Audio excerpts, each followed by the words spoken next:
right, so let's go back over what we were looking for, what we know. We know G is height, X is the diameter. We are looking for what is the rate of change of the height of the tree. What have we found so far? Okay, so did you understand how instead of just doing the, oh my God, what am I trying to say? Implicit differentiation, my brain went blank, of everything with dt, how she did this one with dx, okay, because it was in terms of x, and then we're going to multiply it by dx dt. So here's where we are. So we have this, but we need to figure out what x is, right? And we know when g is 50 that all this stuff is happening. So if I want to find x, I have this equation, which is this same thing right here, so I can scroll back up there. And I want to find x. Since I'm looking for x, do I plug 50 in for x? Yeah. What does 50 represent? Height. The height. You plug in the diameter. What is 50 is the height. What variable is the height? G. When I look at this, what's happening is I know this, I'm looking for this, right? So 50 is equal to 100 over 1 plus x, 100x, I'm sorry. Right? It's like you have y and you're looking for x. That's what's happening here. So I can multiply both sides by 1 plus x. So I get 50 times 1 plus x equals 100x. So I really kind of actually need to make this look decent, right? And so I need to distribute this 50, so I get 50 plus 50x equals 100x. Subtract 50x from both sides, so 50 equals 50x, and x equals 1. All right, so let's remember what we were trying to find here. I wanted the change in the height with respect to time, so this is what I'm looking for. I have to find this, right? X is 1. I have to put 1 in here times dx dt. Do I know dx dt? Yes, I have this. Okay, and so I take that 1 and I'm going to substitute it in here. So 1 plus 1 is 2. So 2 times 100 is 200 minus 100 over 1 plus 1 is 2 squared is 4 times 0.03. So this is going to be 100 over 4, which we can make that 25 times 0.03. This is the rate of change of height. And what are our units on there? We didn't write any of that down. Okay. So our units on that is what? Meters per year. Okay. We good? So I asked her to do it this way, and then I'm going to do it the other way, because here's the thing. Well, no, I'm going to give you a whole other piece of paper. I'm going to redo both of these just because she did them a little different, which is fine. I want to show you that there's different ways. This way, really, you need to fully understand if you're in BC, because there's some stuff that we do that happens in BC. You're not in BC. So if you, in BC, if you're not sure, here's the problem with this form that I'm concerned about, but I don't have any experience, so let's remember that. I don't have any experience teaching this, but my concern with teaching it this way is that you're going to be confused when you take dg dx and when you do dg dt, and like which implicit do you use? Does that make sense? Where if we do it the other way, if we go ahead and just do it all over dt, it's all consistent, and then it's not a question of it, and you don't start making things up. You with me on that? And then there was a reason I thought I'd redo this one too, and I don't remember what that was.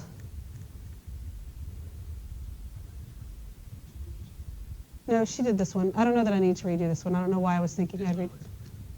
Were we okay on that one? Did this one get a little weird? This one is, I know. This one is still a little weird. I mean, it's not as nice as the rest, but we did do this without writing all that stuff out and, what do I know, what can I find? But the other difference is taking the derivative with respect to x and then multiplying these. Did you at least understand how, and when we do this and we get g prime of x, that is dg dx? And if we multiply this times this, these will cancel out, okay? What we can't do is we're not just canceling the x's out and still have a d there or something like that. I mean, you can't cancel variables out, but so the whole thing gets canceled out. And that's how we end up with that dg dt. So that process is like, it's nice to know, but I also kind of feel like in general with anything you learn, consistency is the key. And if we're consistent in everything we do, the whole thing just makes a little bit more sense. You with me on that? Okay. So I am going to give you another copy of this so that we can do that second one again. But I even thought, oh, there was some reason to talk about the first one, but now I don't remember what that was because I didn't write it down. Maybe I'm making that up. I don't know. So let's redo this one a little bit differently. And you can keep this one that we did kind of next to it so you can maybe see the differences in the organization. Trying to help you organize your brain so that you can, like I said, just be consistent with this stuff, okay?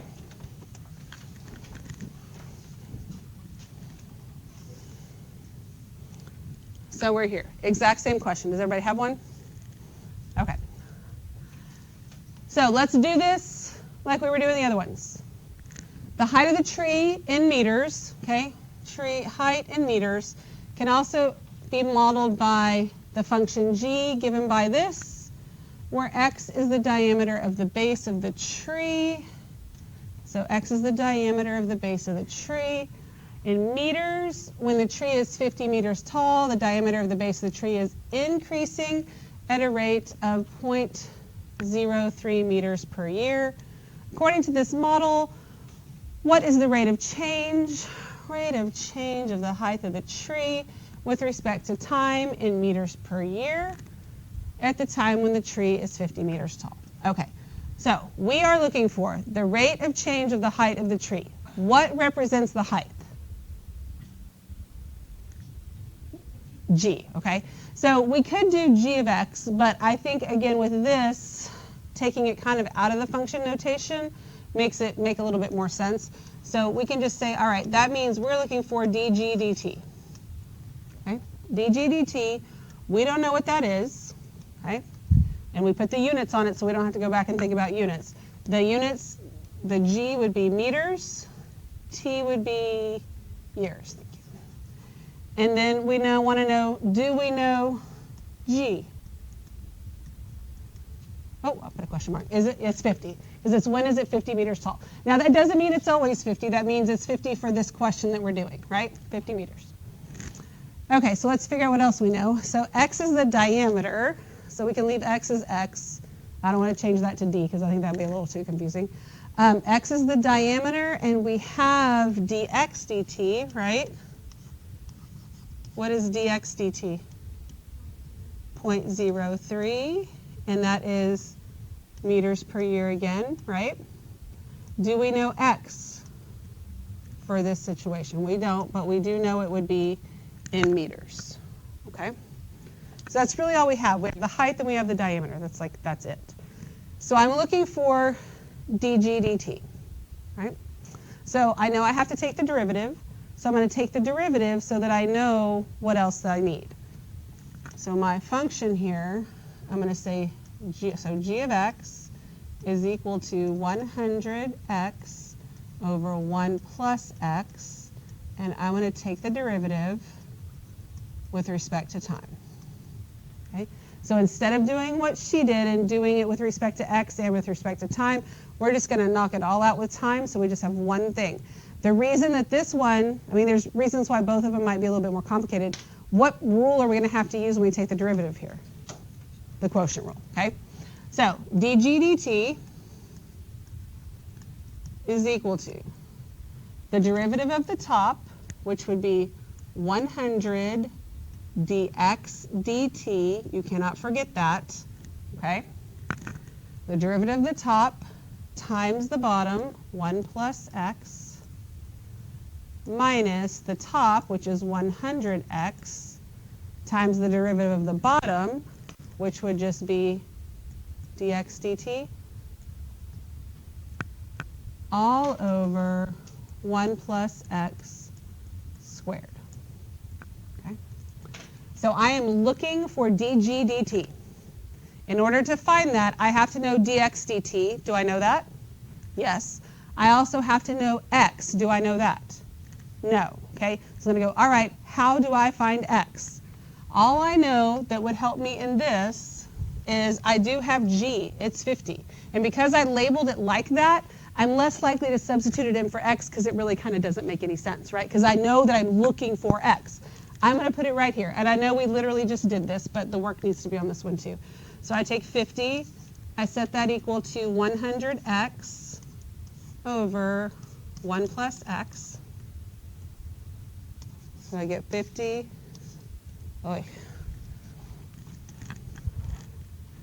50 times 1 plus x equals 100x. And I guess I could divide by 50 right here. I'll do this a little bit different. I can divide both sides by 50. So I get 1 plus x equals, is that right? Does that work? 2x? Oh yeah, that does work. I don't know how I was second guessing myself here. So then I get 1 equals x. I divided by 50 first. I distributed the other way I did it. It doesn't matter either way, you get x is 1. So then I come back over here, and I get dg dt is equal to 100 times what? 0.03 times 2 minus 100 times 1, so I don't have to put the times 1, right? Times 0.03 all over 4 or 2 squared, however you want to put it. Do I have to continue this? No. This is a set. Everything is substituted in. This is a safe stop. We are going to take it another step just so that we understand this a little bit. What are my units here? This is meters per year. So this is a safe stop. But if it was multiple choice, let's think about what we need to do here. What is 100 times 0.03?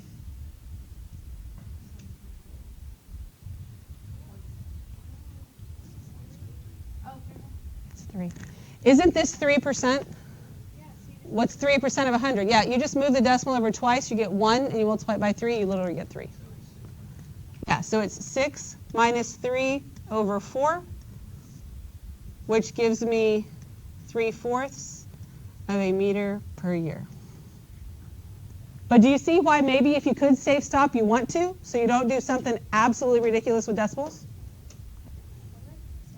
I don't know what she said. It's okay. It's all fine.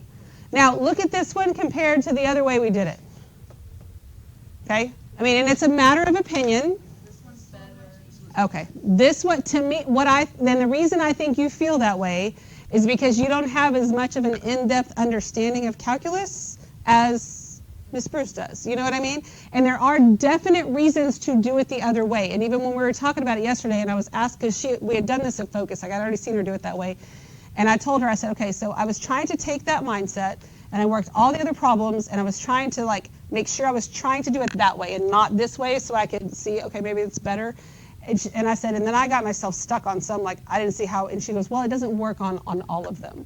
And so that's kind of when I decided, if we don't have to do it in AB, and it doesn't work on all of them, it's probably not the best way to show you when you first learn it, at least. Does that make sense? So I do think, and again, it's all a matter of opinion, and I know she has way more experience. And when she got up here and started talking yesterday, and she said, okay, so on the test that I scored, I'm like, that's where her experience comes from, because she knows exactly what they're looking for and all that kind of stuff. And I know that she's way better at this stuff than me. But I do think in general, just from a teaching perspective, being consistent in what you do, putting all these labels on here now so that you don't have to think about it at the end, your stuff is organized and that you can be consistent.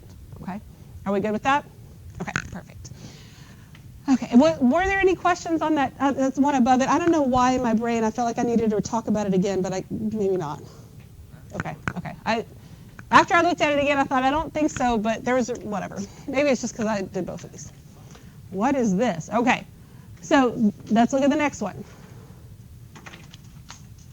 So before we worry about what the heck this thing is and how the heck I'm going to do this problem, we read it and we write down what we're looking for and then what we know, right?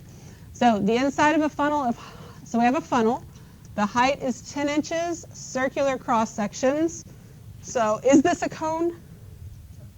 It's a funnel. So it's kind of like a cone that's been squished, right? So we can't treat it just like a cone, but it definitely has the same type of thing. Okay, but that's why we have circular cross sections. At height h, the radius is given by this, when h is between 0 and 10. The units of r and h are in inches, so that's good. The funnel contains a liquid that is draining from the bottom. Okay, that's the way a funnel works. At the instant when the height is 3 inches, the radius of the surface area, or surface, not surface area, back up. The surface of the liquid, meaning the top little circle there, is decreasing at a rate of 1/5 inch per second.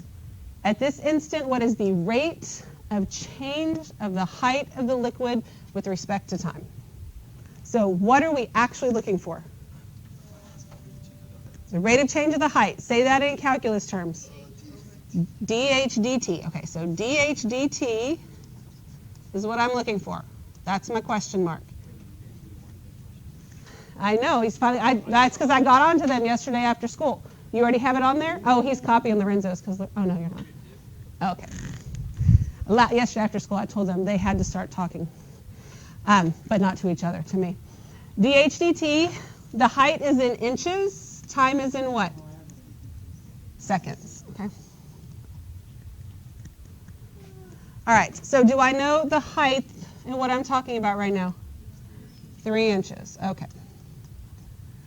All right, so got all that taken care of. We also know we have the rate of, what rate do we have? What would I write for this part? Oh, it is negative 1/5, but what's my label? I know, I started to say surface area, but it's the radius of the surface, so it's really the radius. Okay, so dr dt, good, dr dt, that is equal to, and I heard it, what is it? Negative 1/5. And why is it negative? Because it's decreasing. Very good. Inches per second. Do I have the radius? Not technically. I have something though, right? You just plug in 3 squared. Do I just plug in 3 squared? 3 is h is 3. Because h is 3? How do we know h is 3? Because it says it in there. Okay. 3 over 10 times 3 plus 3 squared.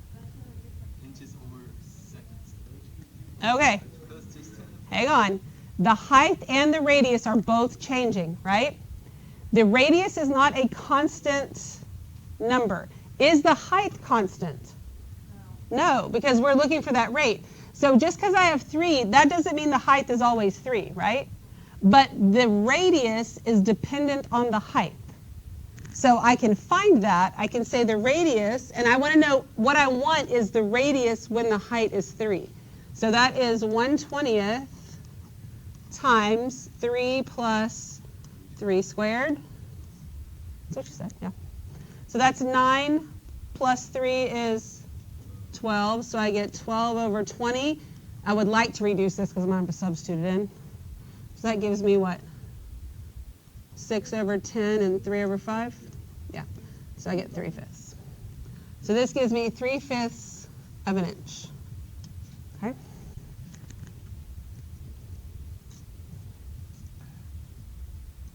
All right. So I need dH dt. I don't have any kind of, how many equations do I have here? No, you don't. We have one equation, right? If I want a rate, I have to take a derivative, yes? Okay. I know dr dt. I know what that is. So if I take the derivative of this, it does have h's in it, so I will end up with a dh dt in here, right? And so I can go ahead and take the derivative of that. So I'm going to take this r squared, or r, sorry, equals 1/20, oh, what am I doing? 1/20 times 3 plus h squared, and I want to take the derivative of this. I'm going to take the derivative with respect to time. Okay? Am I sure? Can I do that? Is this product and chain rule? You can use it as product rule, but you don't have to do product rule if you don't have a product of variables. So I have a product, right? I have 1/20 times this, but this doesn't have a variable on it. It's just a constant. So what I could do also, which I'm not going to, but I could distribute this 1/20, right? But I can also just leave it out there and take the derivative of this. So my dr dt could be equal to, I know, but we're taking the derivative here. Don't get ahead of yourself, okay? I'm taking the derivative. That's equal to 1/20. Why do I keep doing that? I have this 1/20, right, times the derivative of this, which this is just the polynomial stuff. So the derivative of 3 is 0.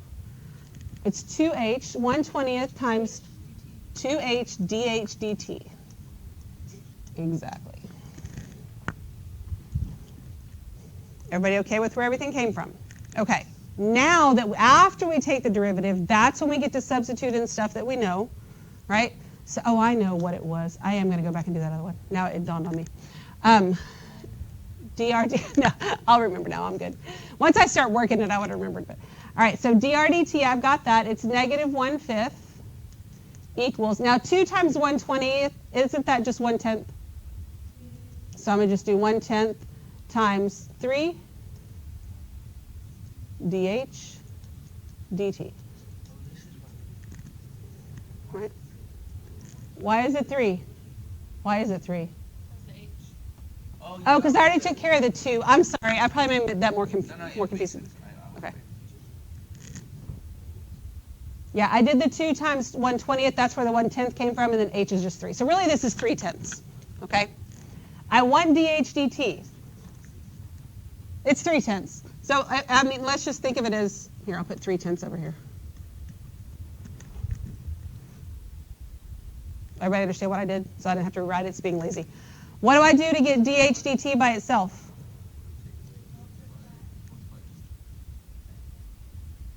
Right, I multiply by 10/3 because I'm dividing by 3/10. So I multiply both sides by 10/3.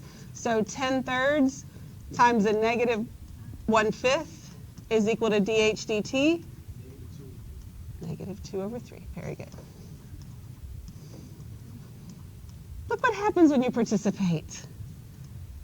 -2/3. What are my units? Inches per second. So when we get here, did we even have to think about our units? No, because we thought about them at the beginning, right? There we go. We good? Okay, so now I want you to flip back a page, and I want you to grab that second sheet of paper I gave you, because now I remember what it was that I just wanted to show you it a little bit differently. Okay, because and the reason is I don't think that you're always necessarily going to think to do those things, and I'm also afraid you're going to try and do it when you're not supposed to do it. So let's see. Most of the beginning part is the same, but I'm going to have to, here, let me just. So what are we looking for? Determine the change of the volume. Okay, so we're looking for dV dt, right? And our units on that was feet cubed per second. And volume, we didn't know that, and that was feet cubed, right? And then we know that dH dt is equal to -1/10 times the square root of h. And that's feet per second. and we knew that the height was 4 feet.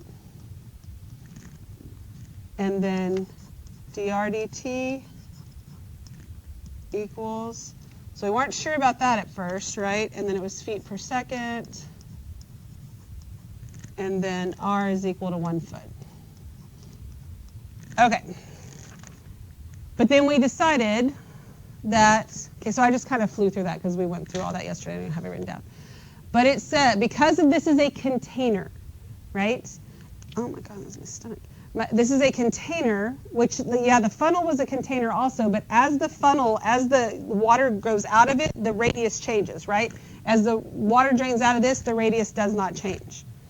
There is a difference between when we wrote both of these things, and here's where it was confusing because y'all were giving her wrong answers, and that's fine, and she corrected you, but I wanted to make sure that you fully understood the difference here. Listen. This height is 4 feet. It says up here, let me find where it was. Where does it say that somewhere? Oh, here it is right here. It says when the height of the water is 4 feet, because the height of the water is changing, right? Does the radius change? No. So since it didn't change, what she did next is she took this and she went ahead and substituted it in here, so you just had pi times h, which is fine. What I'm afraid is going to happen is you're going to try and do things like take the 4 and substitute it in, and bad things happen. You with me on that? So we're going to work it a little bit different. We're not going to substitute in the 1 at the beginning because I think sometimes you're not going to think to do that, and I'm afraid some of you might, and myself included, just substitute in when we shouldn't. But because it doesn't stay the same, that's how we knew that the rate was 0. Does that make sense to you? Okay. So we are going to take, here's the volume formula. It is pi r squared h, and we're going to take the derivative with respect to time. Okay? All right. So this gives me dv dt equals, now I'm going to stick the pi with the r, right? And what rule do I have to use here? Product, because I do have a product of variables here. So I take the derivative of the first, which will be 2 pi r dr dt, derivative of the first times the second, plus the first, which is pi r squared, times the derivative of the second, which is dh dt. Now, if you look at the dv dt, the first step you have here and the first step you have on the other paper, the other one looks a lot simpler, right? And it is, but this one isn't crazy hard, and it'll simplify up nicely, but at least we know we didn't substitute something in when we shouldn't have. So now we substitute in everything we know. We know dv dt. I'm sorry, no we don't. We're looking for dv dt. That's equal to 2 times pi. Do we know the radius? It's 1, so I'm not even going to put it there. Do we know dr dt? It's 0. And then so the h, which is 4, is kind of irrelevant. Plus pi times 1 squared times dh dt, which looks like this, but it is 1/10, negative 1/10, times the square root of 4, which is what? Times 2. So that's really a safe stop, but it looks kind of funky, and this whole thing zeroes out. So dv dt is equal to negative pi over 5 feet cubed per second. So these steps, it wasn't that many more steps, and something zeroed out. Maybe you feel like this is safer. Okay, so if you're afraid that you're going to substitute something in when you shouldn't, you can still just go through it, and it's not that bad, and that's what I wanted to show you. It's really not that bad. Okay. What questions we got? All right, so let's go back to the other page. And there is a change we need to make on this one. Boy, this one confused the heck out of me. And then, and I told her, I was like, look, I was stuck on this one. Then I realized I didn't read, because it says at time t, the velocity of train B is given by t. But she was like, that's a mistake anyway. I was like, oh, thank God, because I really thought it was.